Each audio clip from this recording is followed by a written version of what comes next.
कैसे हैं आप। उम्मीद करता हूं कि आप सब खैरियत से होंगे, खुश होंगे और हमारी दुआ है कि आप हमेशा खुश रहें, हंसते और मुस्कुराते रहें। मेरा नाम है रहमान अनवर और मैं हूं मोहम्मद सईद और मैं हूं जफर इकबाल और मैं हूं वली हसन। और आज हम जिस वीडियो पर रिएक्ट करने जा रहे हैं, इस वीडियो का टाइटल है what did Biden, Putin and PM Modi says on Rishi Sunak victory. तो देखते हैं अभी वीडियो। तो वर्ल्ड लीडर्स रिएक्ट किया बहुत ज़्यादा भाई, उनको मुबारकबाद आई बहुत ज़्यादा। देखते हैं वीडियो। अगर वीडियो पसंद आए लाइक सब्सक्राइब जरूर कीजिएगा और कमेंट में अपनी राय का इज़हार जरूर कीजिएगा। करते हैं वीडियो स्टार्ट। नमस्कार and welcome you to world affairs. मैं हूं प्रशांत धवन। नाउ ऋषि सुनाक का यूके का पीएम बनना कोई आम बात नहीं है। पूरी दुनिया ने नोट किया है कि जो देश एक टाइम पर ब्रिटेन की कॉलोनी था, उसी देश के एक ओरिजिन का एक आदमी आज के समय यूके का पीएम बन चुका है। तो दुनिया भर के जो वर्ल्ड लीडर्स हैं, इन्होंने प्रतिक्रिया दी है ऋषि सुनाक के पीएम बनने के इशू पर। नाउ डिस्कस करेंगे इस वीडियो में कि वर्ल्ड लीडर्स ने यहाँ पर क्या कहा है, पुतिन ने क्या कहा, पीएम मोदी ने, बाइडेन ने, बहुत कुछ आपको जानने को मिलेगा। मगर आगे बढ़ने से पहले आपसे एक सिंपल सा क्वेश्चन पूछूंगा कि यूके के पीएम काम कहां पे करती है। रिसेंटली ये बहुत न्यूज में, ये लोकेशन ये है यहाँ पे आपकी option, Buckingham Palace, 10 Downing Street या फिर टावर ऑफ लंदन या none of these. Comment section में करिए उत्तर, सही आंसर मैं आपको दूंगा वीडियो के अंत में। तो सबसे पहले हम बात करते हैं रशिया की। ऋषि सुनाक जब पीएम बने तब इन्होंने जब अपना पहला स्पीच दिया है, उसमें रशिया का मेंशन किया, यूक्रेन का मेंशन किया, क्योंकि रशिया यूक्रेन वॉर का एक बहुत ही बड़ा इम्पैक्ट है यूके पर। जियोपॉलिटिकल इकोनॉमिक पर्सपेक्टिव से आप सोचकर देखें तो ऋषि सुनाक के पीएम बनने के बाद भी रशिया ने यह कहा है कि हमको कुछ भी उम्मीद नहीं है कि यूके के साथ रिलेशन सुधरेंगे। इन्होंने ये कहा है कि जो लिज ट्रस करती आई थी वही ऋषि सुनाक करेंगे। हो सकता है कि ये ज़रा अग्रेसिव भी हो। हालांकि एक मैं बहुत ही इंटरेस्टिंग बात आपको ये बता दूं कि ऋषि सुनाक जब पीएम बने और अपने पहले स्पीच में जब इन्होंने बात करी यूक्रेन वॉर की, तब इन्होंने ये नहीं कहा कि ये वॉर जितनी लंबी चलेगी हम यूक्रेन का सपोर्ट करेंगे या फिर रशिया से बहुत लंबी हमें लड़ाई लड़नी है। इन्होंने एक बहुत ही इंपॉर्टेंट स्टेटमेंट दी है जो काफ़ी हद तक पीएम मोदी की स्टेटमेंट से मिलती है। इन्होंने ये कहा है कि Ukraine war must be seen to a conclusion, कि यूक्रेन वॉर को कहीं ना कहीं हमको कंक्लूड करना होगा, इसको ख़त्म करना होगा। क्योंकि अभी देखो हो क्या रहा है कि लगातार यूएस और यूके पैसे बहा रहे हैं यूक्रेन पर। यूएस एक बार को ये सब कर सकता है क्योंकि लिटरली डॉलर वर्ल्ड करेंसी है, वो जितना मर्जी उसको छापे, डॉलर की वैल्यू गिरने नहीं वाली, उल्टा डॉलर की वैल्यू बढ़ सकती है अगर यूएस इंटरेस्ट रेट लगातार बढ़ाता रहा। मगर यूके के पास वो लग्जरी नहीं रही। यूके लगातार एंडलेसली यूक्रेन को सपोर्ट करना अफोर्ड नहीं कर सकता। इसलिए ऋषि सुनाक ने यह कहा है कि देखो यूके की जो इकोनॉमी है ये भी संभालनी है, तो इसलिए हमें इस यूक्रेन वॉर को एक कंक्लूजन पर लेके आना होगा। और पीएम मोदी भी आपको याद होगा, उन्होंने सेम बात ही बोली थी कि ये वॉर का समय नहीं है, यूक्रेन वॉर को हमें खत्म करना होगा। तो ऑलमोस्ट आप कह लीजिए पीएम मोदी की जो लाइन है यही इन्होंने यहाँ पर टो करी है। आगे अगर हम जाएं यूएस की तरफ, अब जो बाइडेन ने देखिए कोशिश करी कि बहुत ज़्यादा पॉजिटिव तरीके से बात करें ऋषि सुनाक की, मगर एक गड़बड़ कर दी। ऋषि सुनाक का जो नाम है ना, इन्होंने बोल दिया राशि सनुक। ऑलमोस्ट मुझे डोनाल्ड ट्रंप की याद आ गई जब इंडिया में आए थे और इन्होंने स्वामी विवेकानंद का नाम लेने की कोशिश करी थी। As the great religious teacher Swami Vivekananda once said. तो ये मैं चाहता हूँ, छोटी सी एक क्लिप है यहाँ पर जो बाइडेन बात कर रहे हैं ऋषि सुनाक के बारे में, ये सुनिए। Whether here in America or for the families back in India, marking 75 years of independence. And whether it's the United Kingdom or just today, we've gotten news that Rashid Sunak is now the Prime Minister. As my brother would say, go figure. And the Conservative Party. ना जो नाम की मिसप्रोनाउंसिएशन है वो अलग बात है। ये देखिए कल्चरल इम्पैक्ट यहाँ पे आप महसूस कर पा रहे होंगे।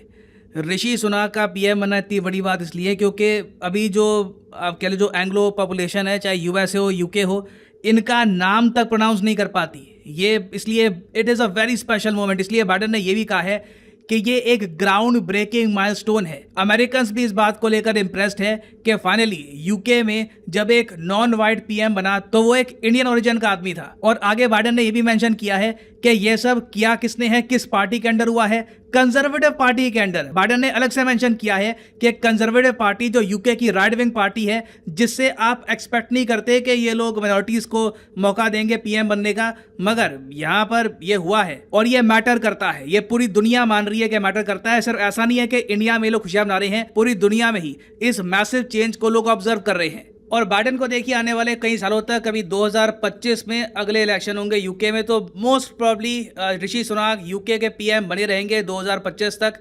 तो आने वाले कई सालों तक, 3 सालों तक लगातार इनको काम करना है ऋषि सुनाक के साथ, स्पेशली रशिया के इशू को लेकर। अभी हाल ही में यूएस, यूके और फ्रांस ने एक बहुत ही रेयर जॉइंट स्टेटमेंट निकाली है डर्टी बॉम्ब इशू को लेकर। रशिया ये कह रहा है कि बहुत ही जल्द इनके हिसाब से यूक्रेन एक डर्टी न्यूक्लियर बॉम्ब, एक आप कह लीजिए जल्दी में बनाया हुआ अनऑर्गेनाइज सा एक डर्टी न्यूक्लियर बॉम्ब, ये हो सकता है कि विस्फोट करे यूक्रेन में ही या फिर रशिया में, और उसके रिस्पॉन्स में रशिया को जवाब देना होगा।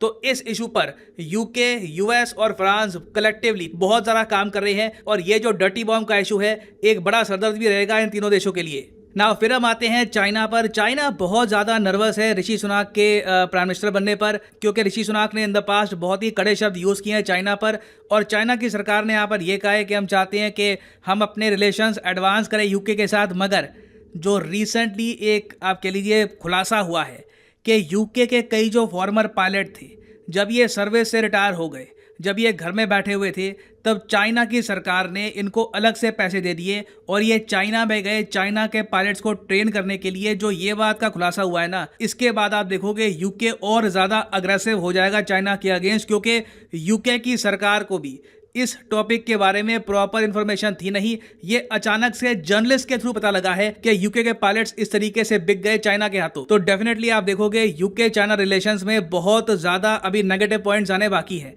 फिर हम आते हैं पीएम मोदी पर। पीएम मोदी ने यहाँ पर यह कहा है, warmest congratulations to Rishi Sunak, as you become UK PM I look forward to working closely together on global issues. Global issues में बहुत से टॉपिक्स आते हैं, काउंटर टेररिज्म, यूक्रेन का इशू भी आ जाता है, क्लाइमेट चेंज आ जाता है। उसके अलावा यहाँ पर कह रहे हैं इम्प्लीमेंटिंग रोड मैप ऑफ 2030 का रोड मैप पीएम मोदी और बोरिस जॉनसन ने अप्रूव किया था 2021 में। आपको याद होगा एक वर्चुअल मीटिंग हुई थी बोरिस जॉनसन पीएम मोदी की, और ये जो रोड मैप 2030 है, इसमें मेन बात ये लिखी गई है कि इंडिया और यूके अपना ट्रेड डबल कर देंगे 2030 तक। अभी के लिए आप अगर देखो तो इंडिया यूके का जो ट्रेड है ये रफली आपको मिलेगा 17 से लेकर 18 बिलियन डॉलर्स के आसपास। उम्मीद है कि इसको हम 30 बिलियन डॉलर के भी ऊपर ले जाएंगे 2030 के आसपास। और ये सब कैसे होगा, इसके लिए बहुत ही इंपॉर्टेंट है कि जो एनहांस्ड ट्रेड पार्टनरशिप है, इसके अंडर इंडिया और यूके फाइनली अपना फ्री ट्रेड एग्रीमेंट साइन कर ले। ये बात बहुत लंबे समय से अटकी हुई है। जो बोरिस जॉनसन ने कहा था कि इंडिया यूके का FTA साइन हो जाएगा दिवाली तक, मगर अभी तक दोनों देश एग्री नहीं कर पाए हैं फ्री ट्रेड एग्रीमेंट की शर्तों को लेकर। तो अब ऋषि सुनाक पे आती है बात कि क्या 2022 में इंडिया और यूके ये FTA साइन कर लेंगे या फिर ये FTA की बात चली जाएगी 2023 में। और मैं आपको ये बता दूं, इस पर्टिकुलर केस में ऋषि सुनाक प्रेशर में होंगे, क्योंकि एक तरफ जहां पर यूके बहुत ही धीरे धीरे आगे बढ़ रहा है, दूसरी तरफ हम देख रहे हैं कि 9 साल के लंबे अंतराल के बाद फाइनली इंडिया और यूरोपियन यूनियन ने trade negotiations free trade agreement को लेकर स्टार्ट कर दी है। इमैनुअल मैक्रोन ऑलरेडी बोल चुके हैं कि मैं चाहता हूं कि भविष्य में यूरोपियन यूनियन का जो मेन गेटवे है ना इंडिया के लिए, ये यूके ना हो, ये फ्रांस। एक्चुअली इन्होंने यूके का नाम नहीं लिया था, मगर इनडायरेक्टली कह दिया था कि फ्रांस चाहता है कि इंडियंस के लिए यूके की जगह फ्रांस बने preferred destination to invest in Europe. तो अगर यूके पीछे रह जाता है यूरोपियन यूनियन से, यूरोपियन यूनियन यूके से पहले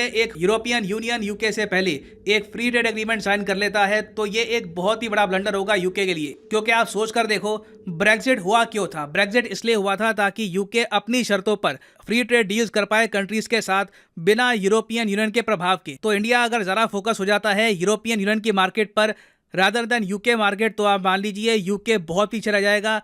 यूके की जो इंपॉर्टेंस है इंडिया के लिए ये बहुत ज़रा कम हो जाएगी ना। ये तो हमने बात कर ली है ट्रेड की। ट्रेड के अलावा ऋषि सुनाक को इस बात पर भी फोकस करना होगा कि इंडिया और यूके के जो डिफेंस रिलेशंस हैं ये भी स्ट्रांग हो। इंडिया और यूके बहुत ही जल्द बनाने वाले हैं एक नया defence industry joint working group, जिसके अंडर दोनों देश मिलकर डिफेंस सेक्टर में जॉइंट मैन्युफैक्चरिंग कर पाएंगे। तो डिफेंस के मामले में वो कौन कौन से प्रोजेक्ट्स हैं जहां पर इंडिया यूके मिलकर काम कर सकते हैं, यहां पर भी फोकस करने की आवश्यकता है। क्योंकि अगर फ्री ट्रेड एग्रीमेंट ना हो पाया तो एटलीस्ट डिफेंस की फील्ड में तो यूके इंडिया के लिए इंपॉर्टेंट रह सकता है। तो फॉर द टाइम बिंग ऋषि सुनाक ने देखो इतिहास तो बना लिया है, मगर अभी यूके को वापस खड़ा करने के लिए, यूके की अर्थव्यवस्था को वापस स्ट्रॉन्ग करने के लिए इन्हें बहुत ही डिफिकल्ट डिसीजन लेने होंगे ना। वापस आते हैं क्वेश्चन की तरफ कि where does the prime minister of UK work, ये काम कहाँ पे करते हैं? सही आंसर यहाँ पे हो गया ऑप्शन बी 10 डाउनिंग स्ट्रीट। इसलिए आपने देखा होगा बहुत से आर्टिकल पब्लिश हुए हैं बीइंग हिंदू इन 10 डाउनिंग स्ट्रीट। इस पर बहुत सारे लोगों ने आर्टिकल्स पब्लिश किए हैं कि ऋषि सुनाक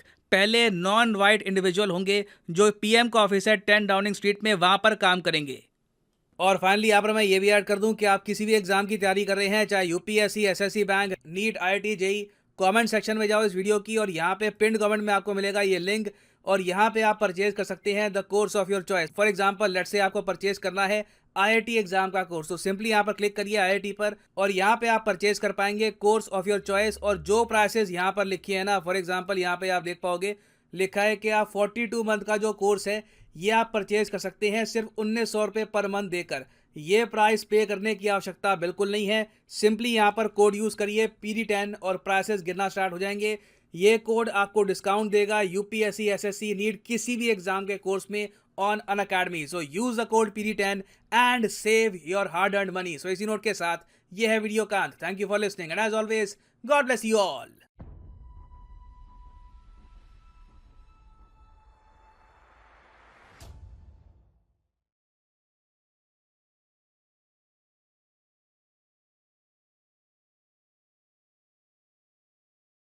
तो जैसा कि आप वीडियो देख रहे थे तो बहुत अच्छी बात है, हमने तो भाई कल भी वीडियो बनाई थी और बिल्कुल बहुत बहुत सारी मुबारकें दी थी भाई इंडिया को, क्योंकि इंडिया को भाई 3-3 खुशियां मिल गई थी। मैच भी भाई वो जीत गए, ऊपर से दिवाली भी आ गई, ऊपर से उनका भाई प्राइम मिनिस्टर बन गया यूके का।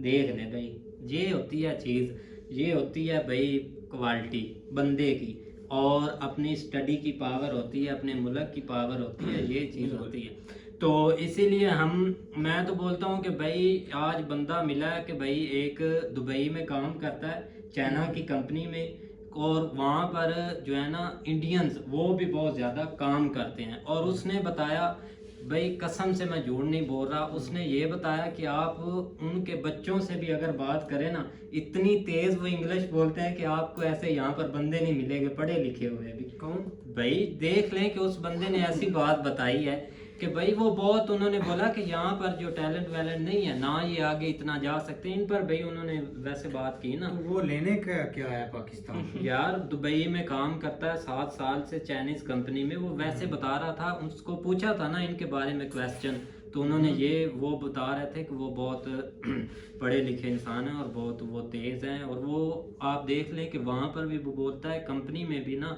उन्होंने बड़े बड़े ओहदे उन्होंने भी संभाले। ये नहीं होती जो इंग्लिश बोलता है वो पढ़ा लिखा ही होता है। यार मेरे कहने का मतलब है कि बच्चे भी उनके बहुत भाई तेज हैं, मतलब कि जो बड़े बड़े इंजीनियर हैं या बड़े बड़े जो भी होते हैं वहाँ भी चाइनीज कंपनी में पाकिस्तानी माइंड सेट बता रहे हैं कि जो इंग्लिश ज्यादा बोलता है ना वो इनकी नजर में ज्यादा पढ़ा लिखा। यार मैंने वो ये बताया कि उसने बताया तो कि उसने जो ये बात बड़े बड़े इंजीनियर है ना, उन्होंने वो इंडिया के हैं, उन्होंने वो संभाला। ये आप कह सकते हैं कि वो हैं, मतलब मैंने बच्चों की भी उसने यार बच्चों की भी बात की, उनको इंग्लिश बहुत आती है, इंग्लिश नहीं ये तो उन्होंने बच्चों की बात बताई। मैंने बताया कि बच्चों की भी सारी उन्होंने बात की, तकरीबन वो तो 10-15 मिनट उन्होंने बहुत सी चीजें हमें बताई।